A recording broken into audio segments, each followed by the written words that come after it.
बिस्मिल्लाहिर्रहमानिर्रहीम। नाज़रीन वाज़ीज़ तुलबा अस्सलामु अलैकुम वरहमतुल्लाहि वबरकातुहू। उम्मीद करता हूँ कि आप सब खैरियत से होंगे। आज नए लेक्चर के साथ मोहम्मद मुज़म्मिल लतीफ़ हाज़िर है और आज का हमारा लेक्चर नंबर 7 है जिस पर हम बात करेंगे। आज लेक्चर का टॉपिक है लेआउट्स। लेआउट्स के मुतल्लिक़ आज मैं इंट्रोडक्शन करवाऊँगा कि लेआउट्स किस किस काम आते हैं माइक्रोसॉफ्ट वर्ड में। तो हमारी वीडियो पूरी देखें और बेल आइकॉन के ऊपर टिक लाजमी करें ताकि हर आने वाली न्यू वीडियोस आपके पास बआसानी पहुंचती रहे।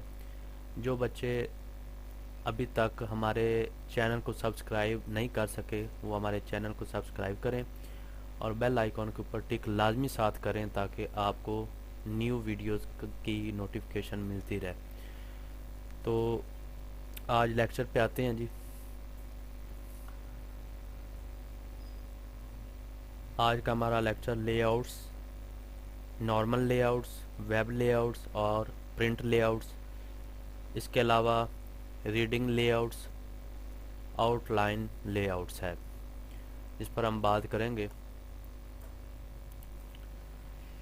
इसके दो तरीके हैं लेआउट्स को चेंज करने के।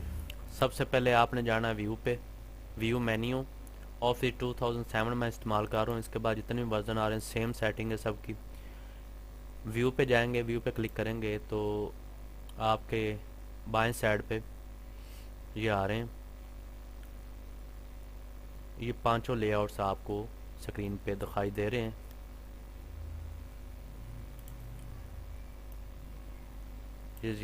इसको अच्छी तरह चेक कर लें।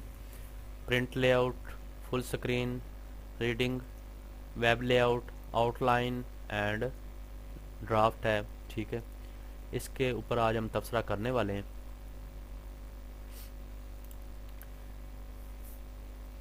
सबसे पहले है जी प्रिंट लेआउट।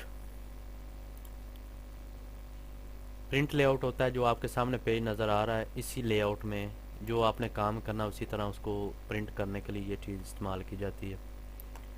इसका ये नीचे ये पांचों के टूल भी पड़े हुए हैं। ये नॉर्मल, ड्राफ्ट भी इसको कहा जाता है, outline, web layout, reading layout या फुल स्क्रीन रीडिंग लेआउट और इसमें प्रिंट लेआउट स्टार्ट पे है। ठीक है जी, इधर से भी वही चीज़ आ रही ऊपर। ये दो तरह के तरीक़ों से आप लेआउट चेंज कर सकते हैं। सबसे पहले जो आप जिस पेज पे खड़े हो, जिस लेआउट पे आप काम कर रहे हो, ये आपके सामने ही है, इसको प्रिंट लेआउट कहा जाता है। प्रिंटिंग करने के लिए ये चीज़ इस्तेमाल की जाती है, ये लेआउट इस्तेमाल किया जाता है। उसके बाद ये full screen and reading layout, अगर एक से ज़्यादा यानी कि एक अगर आपने बुक तैयार की है तो उसकी रीडिंग करने के लिए ये लेआउट का इस्तेमाल किया जाता है। इस तरह का ये लेआउट आएगा। दो हिस्सों में,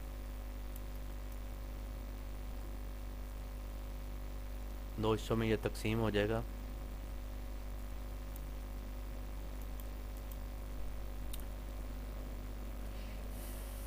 ये रीडिंग करने के लिए इस्तेमाल किया जाता है। इसके बाद वेब लेआउट है, इसकी भी फुल स्क्रीन होती है। इसमें आप कोई भी ड्राइंग वगैरह भी तैयार कर सकते हैं और इसके अलावा जो भी कलरिंग मिनी ग्राफिक की जाती है वो भी इसके अंदर की जाती है। छोटी बॉल ड्राइंग वगैरह तैयार करने के लिए ये चीज़ इस्तेमाल की जाती है। आउटलाइन, लाइनें काउंट करने के लिए ये लेआउट का इस्तेमाल किया जाता है। जब प्रिंटिंग होनी हो तो जो मुसन्नफ़ या शायर होता है वो अपनी किताब के जो एक एक सफ़ा है उसको लाइन जितनी इतनी उसने देनी है, उसका ये बताता है कि कितनी लाइनें हैं। ये हर लाइन के ऊपर उसने एक डॉट लगा दिया है, तो ये लाइन को डॉट शो करते हैं, तो इसको आउटलाइन लेआउट कहा जाता है। ये भी मैं क्लोज़ करने लगा हूँ।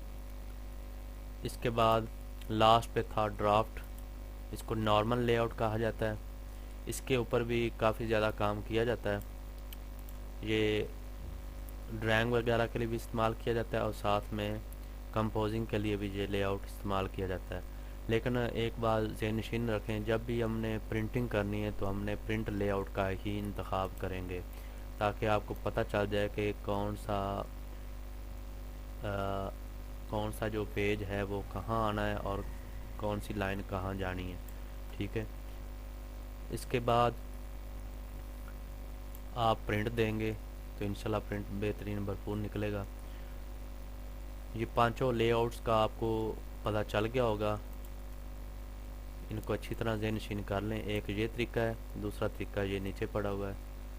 तो मैं उम्मीद करता हूँ कि आपको समझ आ गई होगी। अपनी दुआओं में याद रखें। अल्लाह हाफिज़।